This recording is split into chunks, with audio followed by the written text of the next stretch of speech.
Son las 5 de la tarde con 14 minutos. Vamos, ¿no?, a nuestra primera conversación acá en Frecuencia Pública. Anto, vamos, ¿no? Para que me confirmes. Maravilloso. Ya te lo decía, buenas palabras. Así es el nombre de la campaña que está realizando UNICEF durante este mes de agosto para visibilizar la violencia psicológica como una de las formas de violencia que afectan a la niñez y promover el buen trato hacia ellos en sus familias en primera instancia, pero desde ahí hacia toda la sociedad. Mira, porque de acuerdo a los estudios sobre violencia intrafamiliar realizados en Chile, durante la última década, los niveles de violencia hacia niños, niñas y adolescentes siguen siendo altos.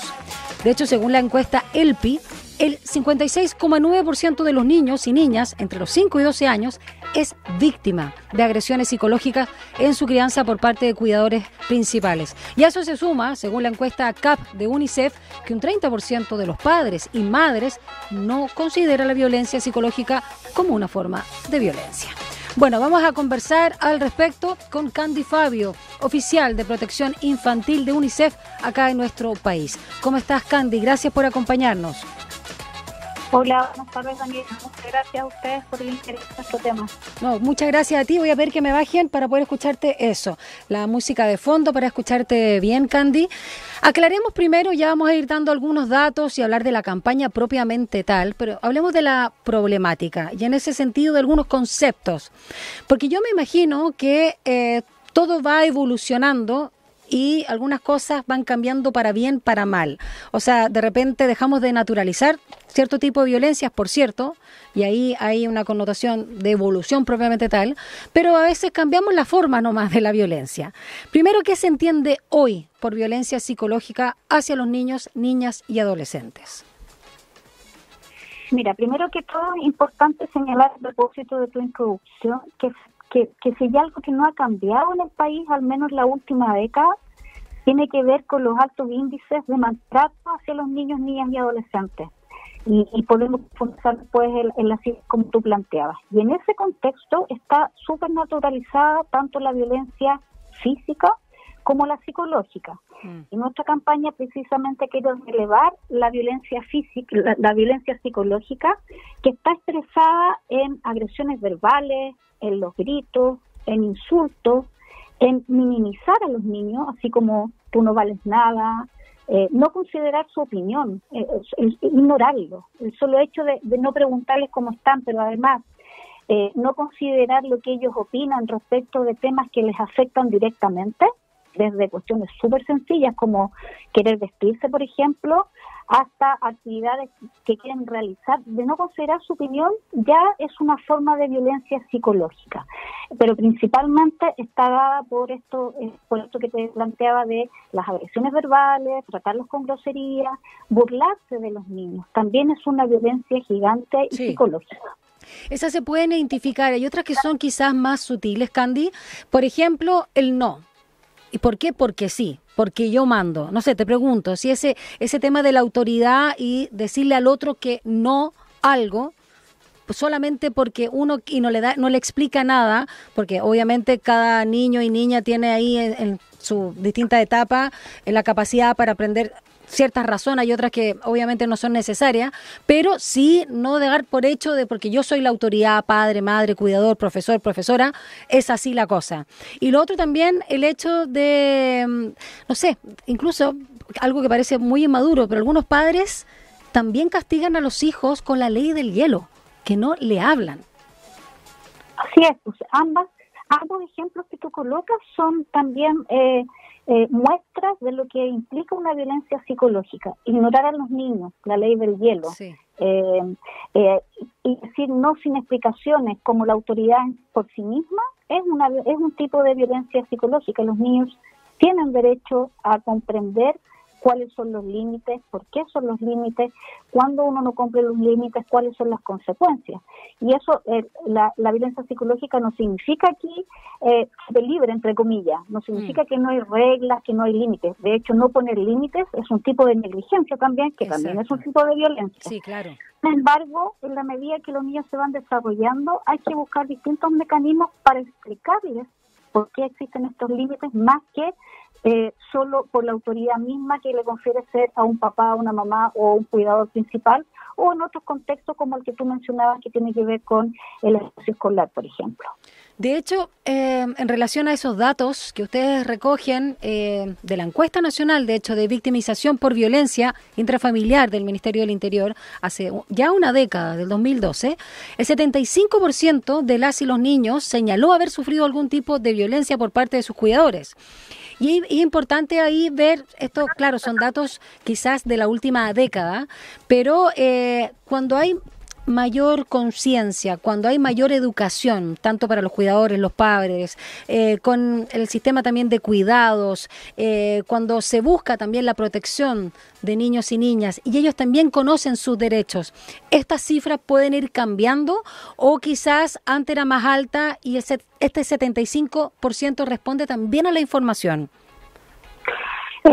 Mira, tiene que ver con que básicamente lo que decía al inicio, cuando lo que se ha naturalizado y lo que muestran las cifras de distintos estudios que pueden ser no comparables entre sí, pero que más o menos indican lo mismo, es que la violencia hacia los niños se naturaliza. Por ejemplo, la que tú planteas de polivictimización, efectivamente ahí se les pregunta directamente a los niños, pero la del 2017, que es la encuesta longitudinal de primera infancia que aplica el Ministerio de Desarrollo Social y Familia, ahí se le pregunta directamente a los padres de niños de 5 a 12 años cuáles son sus prácticas en el contexto de crianza.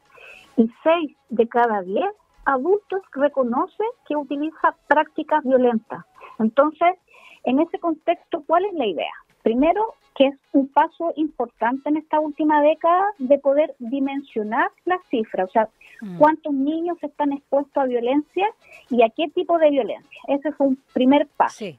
Pero junto con eso, también la política, desde los distintos sectores, se tiene que preparar para responder y para abordar integralmente, porque la violencia es transversal a los distintos niveles socioeconómicos, por ejemplo. Entonces, por ello está relevante que junto con dimensionar y con decir la situación de los niños respecto al tema, también se generen, por ejemplo, información, campañas, que los padres sepan cuáles son los efectos que tiene la violencia, y no solo la violencia física, que es la que se reconoce con mayor facilidad, sino que también esta violencia psicológica que está más oculta, que se hace a través del autoritarismo, ¿verdad?, que no considera a los niños. Por eso la importancia de poder generar conciencia respecto de ello.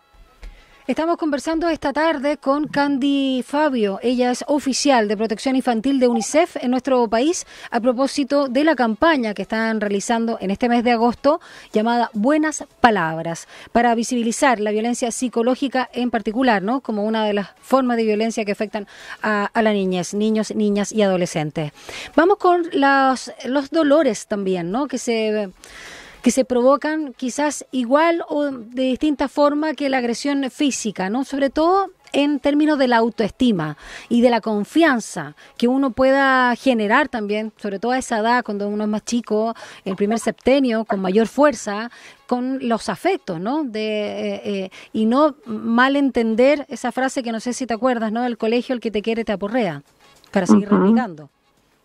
Así es, o sea, efectivamente, la idea de poder generar conciencia respecto a los efectos de la violencia tiene como objetivo poder mostrar cómo esta violencia, por mínima que sea, nunca es justificable.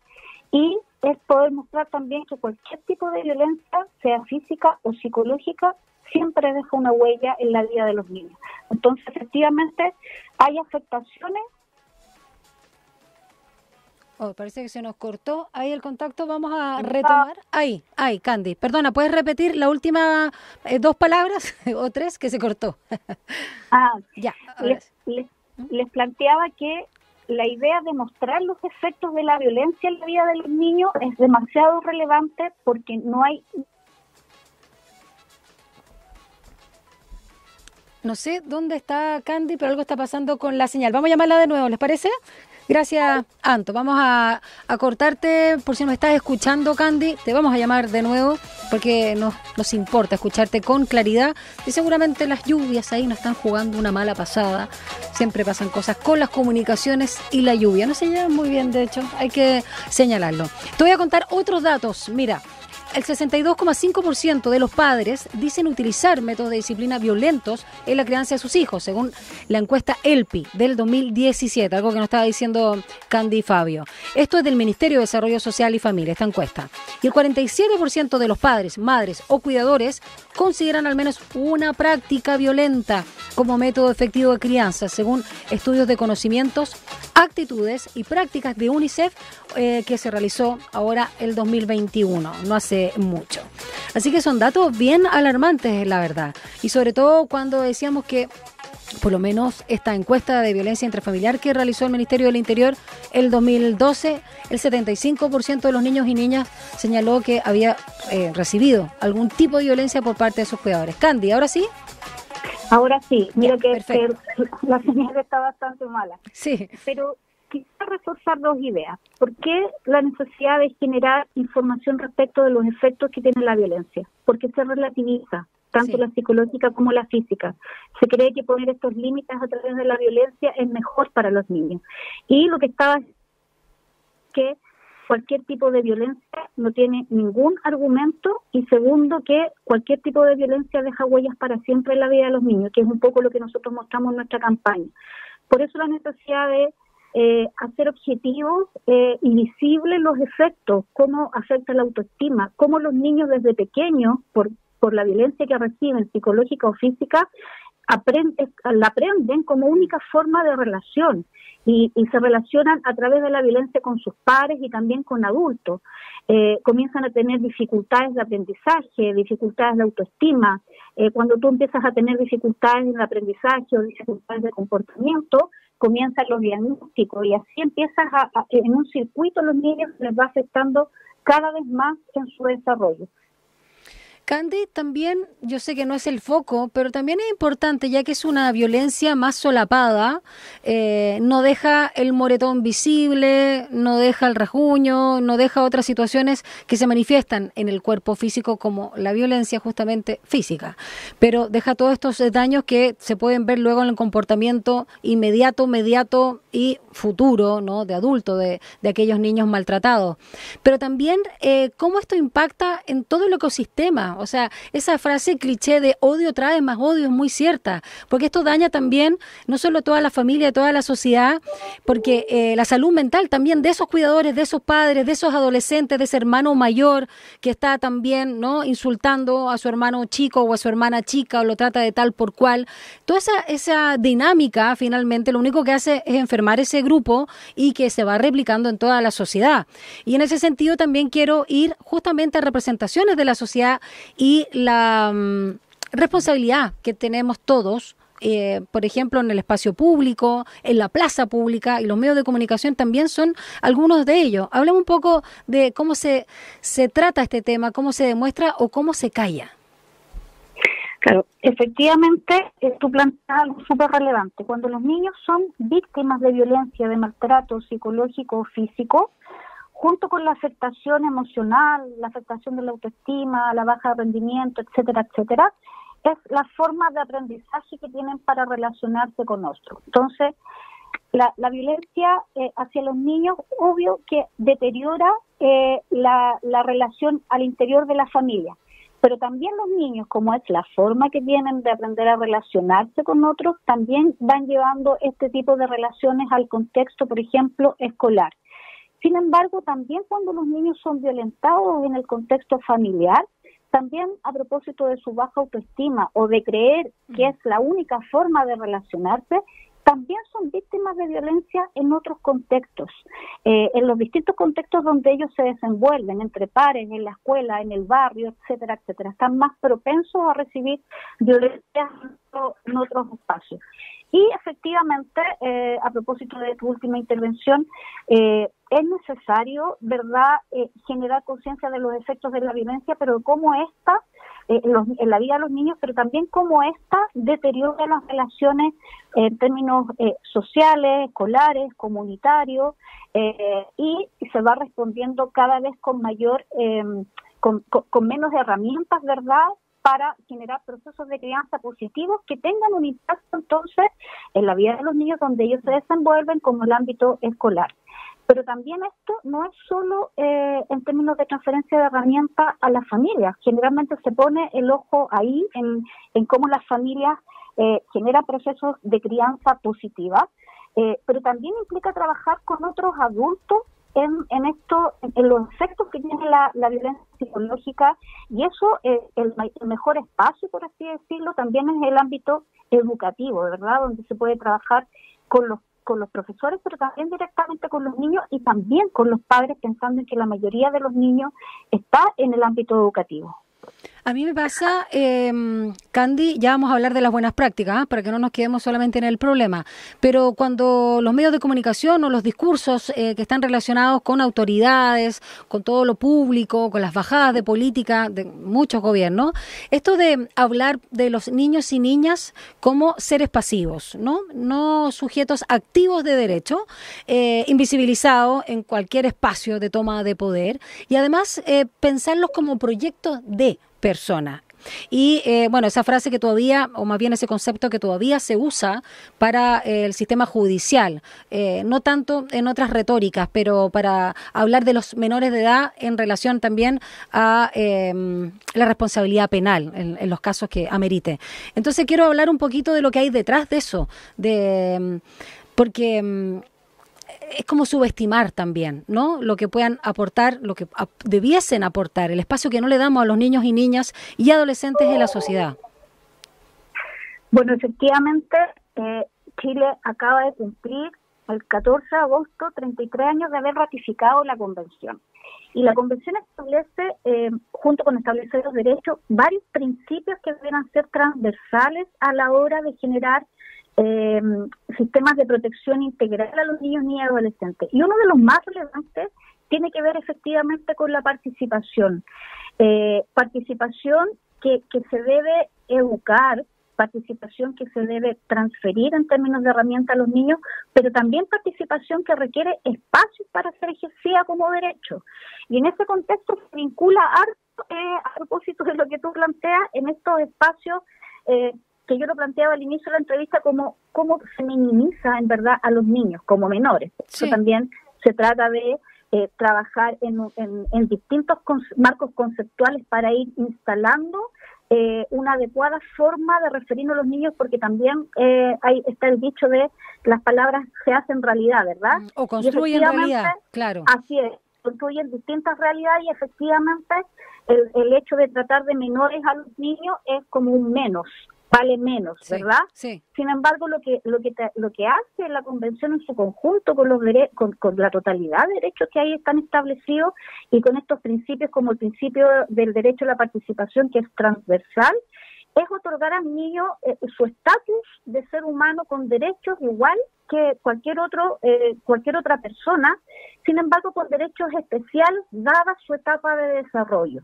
Y en ese contexto no es que tienen más derechos, sino que se requieren distintas políticas para proteger que hagan ejercicio de los derechos humanos que están establecidos en la Convención. Entonces, en ese contexto, efectivamente, falta mucho, pero también hay espacios institucionales donde se ha avanzado.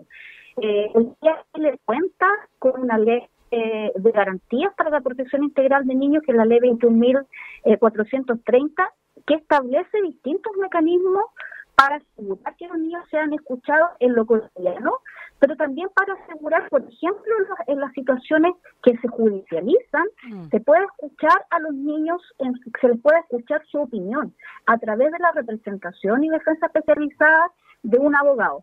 Entonces, que estamos como en algunos ámbitos, diría yo, más institucionales, con pequeños pasos o incipientes procesos. Sin embargo, esto de la protección integral llegó para quedarse, y el país está obligado entonces a avanzar progresivamente en hacer efectivos los derechos de los niños, no los más conocidos, como el derecho a la educación, que afortunadamente el país tiene buenos indicadores, ¿verdad?, de matrícula, por ejemplo.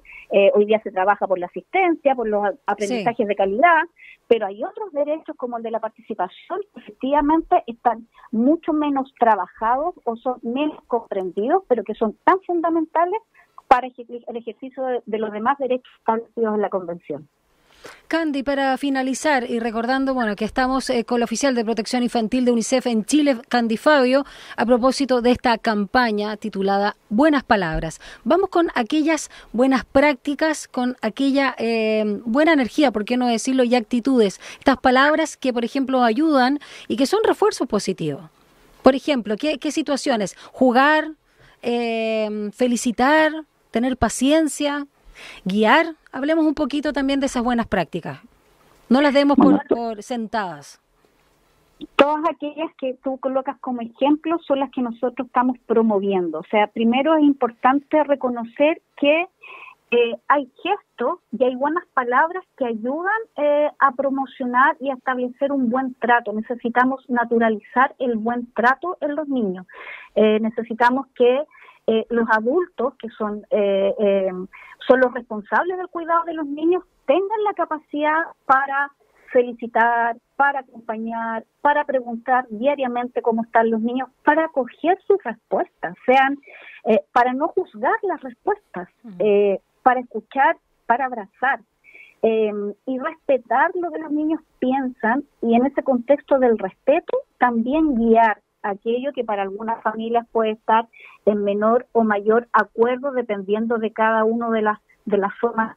Lo importante acá es que se releve por sobre el maltrato el amor que estoy segura que la mayoría de los padres, madres, cuidadores principales, profesores, adultos en general, quiere para los niños. Sí. Y eso hay que reflejarlo. Eso es lo que tiene que estar por sobre el maltrato. Sale muy natural gritonear a los niños, sale muy natural disminuir a los niños. Entonces queremos reemplazar aquello que tanto se ha naturalizado por gestos que son más sencillos aún y que tienen que ver con esto de acoger y de amar y de proteger cotidianamente. Y por último, Candy, no quiero perder la oportunidad de preguntarte algo que siempre comento, que yo me repito y que yo encuentro que era espantoso cuando por lo menos nosotras éramos chicas, ¿no? Por generación. La mesa del pellejo y obligarte a dormir siesta, sobre todo en vacaciones. Ese tipo de cosas también son maltrato. Si no se conversan, ¿no? Así es. Yo creo que no debería reírme yo, porque yo sufrí que me obligaran a dormir siesta cuando no había sueño. Sí, pues, esa es una forma de naturalización, o efectivamente sí. La más conocida, diría yo, que te sirvan de los últimos, que primero se les sirva al padre, etcétera, etcétera. Uf, son prácticas atroz. Que yo espero que ya estén menos arraigadas culturalmente en el país, pero para eso hay que trabajar harto aún. Y en ese contexto creo que la mejor forma es de hacerlo visible y de que el hacerlo visible no sea un problema para los niños. Al contrario, que sean espacio, y creo que en los niños está el futuro ahora, como dice la frase de la poetisa de nuestra premio Nobel, Gabriela Mistral, y por eso hay que preocuparse por los niños hoy día, por sus derechos, porque ejerzan sus derechos hoy día, porque eso los va a hacer también adultos más responsables y cuidadosos con los propios niños del futuro. Y para aquellos padres, madres, cuidadores, profesoras, bueno, abuelos, toda la gente que esté con niños cuidándolo y con adolescentes, ¿dónde pueden encontrar también más información justamente de la campaña Buenas Palabras para inspirarse y tener un poco también ahí de documentación, no tanto de los datos de las encuestas, sino como para recordar también, hacerse una autoevaluación, que de repente uno lo puede hacer? Nuestra campaña efectivamente cuenta con un pequeño sitio en nuestra página web, pero también estamos con una campaña física, por así decirlo, en el museo, el MIM, sí. Interactivo Mirador, sí. Donde hay actividades muy sencillas y mucha información presentada en forma también bastante concreta respecto de ideas que puedan ayudar a los padres a estar informados sobre los efectos de la violencia, porque bueno, uno se sorprende. O sea, tenemos que sorprendernos de la cantidad de niños que se ven expuestos en el contexto donde deben estar seguros que es su familia de estas prácticas violentas y de cómo a través de estas palabras de amor uno los puede de a poco tratar mejor. O sea, y desaprender, ¿no? Total, o sea, mejor uno como padre y madre ponerse rojo una vez y no estar, digamos, amarillo o cualquier otro color, asumir la vergüenza, incluso la culpa que uno pueda tener sobre prácticas que uno replicó también. Entonces la invitación es a desaprender. Así es, justamente. Muchas gracias por haber conversado con nosotros, Candy Fabi, oficial de protección infantil de UNICEF en Chile, a propósito de la campaña Buenas Palabras. Un abrazo grande, que tengas linda jornada. Muchas gracias, Daniel. Gracias a ti. Chao.